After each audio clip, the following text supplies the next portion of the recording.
Welcome back to Bites Bread and Barbecue. Today we're going to be making some high protein bread. So let's get started. So the desired effect here was to create a bread that was higher in protein. And on these nutritional facts that I developed by taking the stats on the ingredients and putting them together, you can see that there is an excess of 70 grams of protein in this loaf. So if you cut that into tenths, you'll have 7 grams per slice. And we're going to make this with bread flour, egg whites, and cottage cheese. Now, King Arthur bread flour is also made with red wheat that's higher in protein. We start off by taking our dry yeast, and you're going to take 1.5 teaspoons of that and put it into 1/3 cup of warm water. I use the hottest water I can get out of the spigot in my house to activate the yeast, and this seems to work well for me for a rise. Here we go, we're mixing the water and yeast together. This doesn't take long, but you want it to be well dissolved into the mixture. The next step that you're going to do is that you're going to take your cottage cheese, 1 cup of cottage cheese, into a blender, and you're going to combine that with 1 cup of liquid egg whites. And this is going to make sort of a smooth, pureed mixture. And again, what we're doing here is we're creating moisture for our bread that is made out of a very high protein source. This should give us a bread that is not as carb dense as your typical bread that you eat.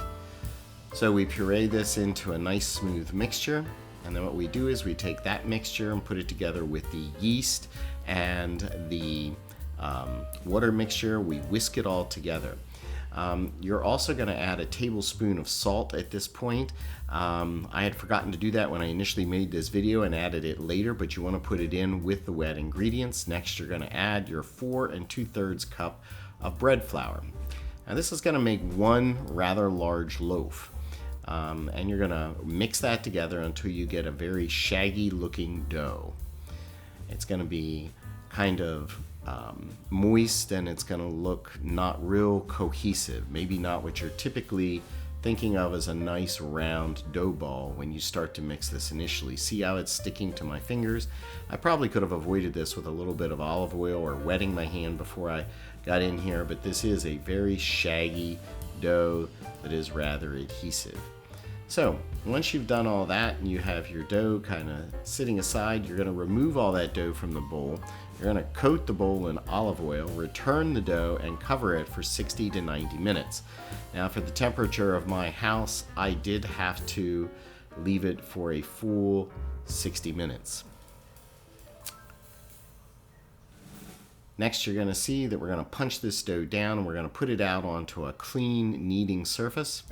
You're going to roll the ball into a nice round log. And when you first get it out, it's rather dry. So you're going to want to knead this until it feels moist. And now you can see the dough is starting to take on what looks more what you think of as a characteristic dough ball.